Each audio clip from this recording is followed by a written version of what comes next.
In this video, I'm going to talk about some of the most common hair care mistakes. There are countless ways you can harm your hair externally, but none of them is as damaging as this one single daily habit, because this habit affects your hair growth, hormone production, and your internal organs. This one daily habit is killing your hair, and it might surprise you if you're doing it every single day. More about it in a second.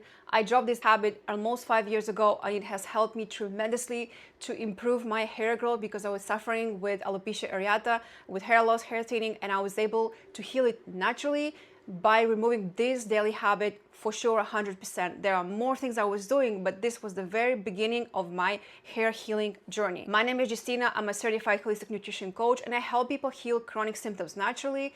And hair loss is one of the most common issues I see in women. If you watch this video until the end, you'll understand how this habit is directly connected to your hair growth and what you can do instead. What is this daily habit? It's caffeine. I know it sounds controversial because you probably hear a lot of videos here and there, a lot of studies circulating on the internet telling you that, hey, coffee is great for you. It has antioxidants. Here are top 5 benefits of drinking coffee every single day. But those are paid studies by coffee companies. And I know it's probably painful to hear, especially if you're someone who loves their morning espresso every single day, if it's something that you rely on to have no brain fog, to mask your symptoms, to have zero fatigue or less fatigue, to be able to work and do your job as a mom, as a father, or whatever your role is in this society. Maybe you're not into coffee, you don't care about cappuccino, frappuccino, you're really in love with matcha, you're obsessed with matcha, it also contains caffeine. Maybe you don't care about matcha, but you love chocolate, you have your chocolate days, chocolate hour, maybe afternoon when you feel after like the 3 to 5 p.m. you feel that energy deep and you really need that chocolate. Maybe you like to put chocolate powders in a smoothie, or you don't care about chocolate and you're into green tea or maybe black tea. They also contain caffeine. Or you are an energy drink person. You love your energy drinks. You cannot imagine your day without them because they're so addictive. And besides a ridiculous amount of caffeine, they contain a lot of chemicals. You really don't want to consume them. So here is the truth. If you're consuming any of them every single day, even sometimes, even once a week, once a month, it doesn't matter. Your adrenal glands will suffer so greatly and your hair will fall out over time. So any form of caffeine will overstimulate your adrenal glands and it will put them in a fight or flight mode when there is no problem occurring in your body. So you're always like ringing the alarm, setting things on fire when there is no fire. So if you're doing this every single day during a couple of months, then years, 5 to 10 to 20 years down the road, after you're 30, 35, 40, 45, your hair started thinning out, you started falling out. Some people like to consume, maybe a cup of coffee in the morning, then you have your chocolate, then you'll have your green tea at the evening, and then next day you'll have energy drink. It's so addictive.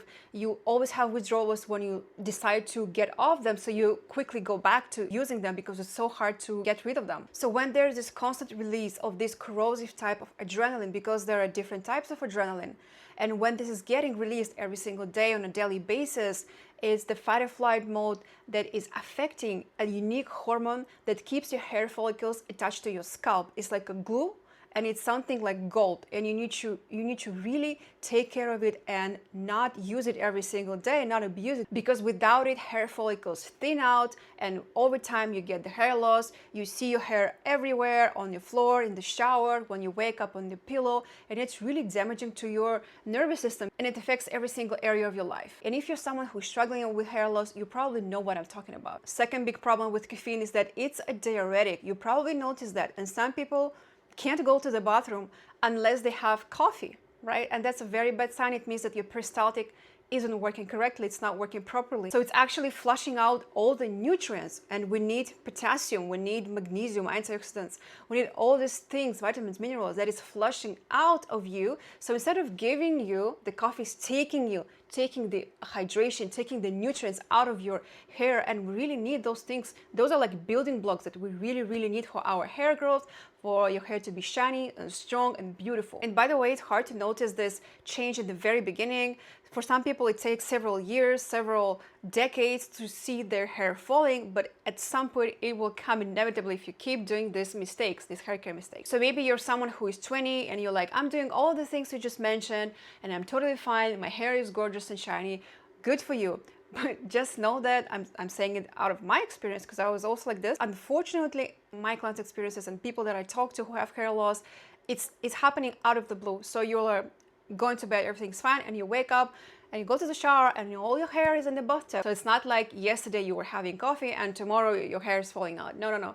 It doesn't work this way. It's an accumulative process, because besides coffee, you probably have the stress affecting your life. There are many different factors. Maybe you have a high-fat, high-protein diet and you're stuffing yourself with all that fat every single day. That's obviously also really negatively affecting your liver, and your liver is connected to your hair. So you can gamble it and think you're invincible. Even if you're 40 and everything is still great and you're doing all these things, it doesn't mean that when you will be 50, your hair is still going to be on your head. And maybe you're someone who is not doing any of these things and you still have hair loss.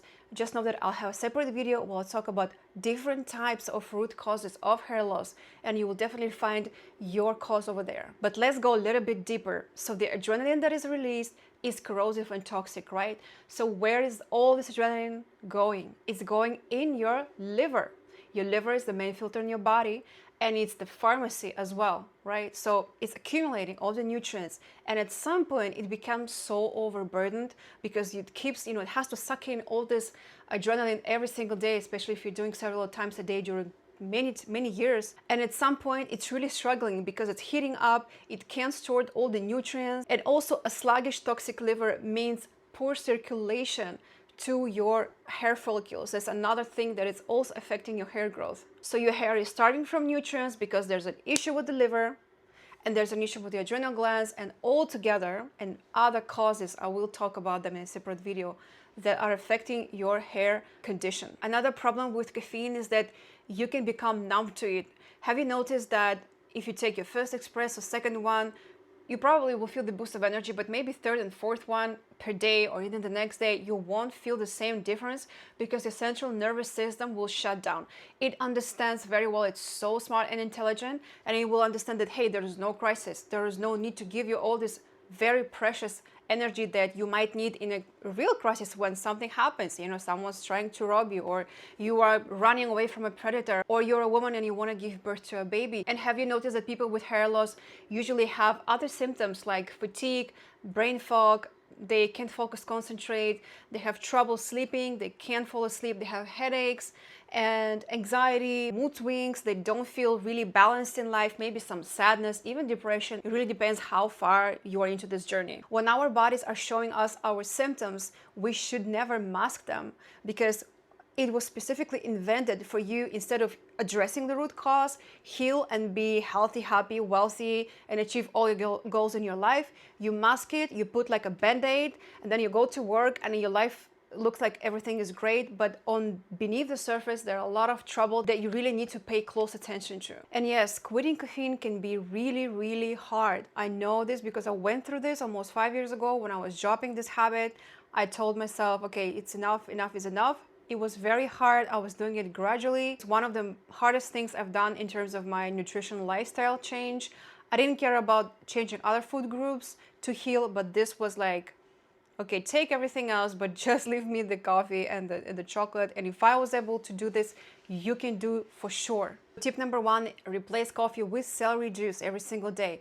And you're probably surprised because celery juice helps with so many things. One of them is hair growth. Let's say it's helping with your liver, and it will restore the problem that it had with nutrients, with the nutrient absorption. It will detoxify, it will help with adrenal glands, it will help them be balanced and restored. It will help with your bowel movements. You won't need to drink coffee to go to the bathroom. It will support digestion and also help with inflammation, because let's say you have some sort of inflammation in your scalp that it's inhibiting your hair growth, it will be taken care of. And if you don't like the idea of celery juice and you need something very similar to coffee, you can start with a plant-based powder alternative, which is a chicory root powder. Make sure that you always read the ingredients. Just take your powder and look what does it have on the other side, because if it says it has all kinds of agents, additives, some weird things that shouldn't be there, and it's not 100% chicory root powder, don't buy it.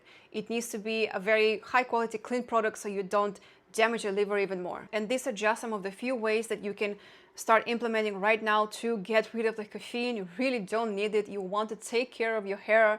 Doesn't matter what age you are. If you need any help with this, feel free to book a free discovery call on my website, and we could see if it's the right support for you so that I can help you with this. So let me know in the comments what was your experience with quitting coffee or caffeine or anything related. Maybe you had no problems, it was the easiest thing in the world. Maybe you struggled a lot like many people did, like I did. If you found this video helpful, give it a like and subscribe. See you in the next video.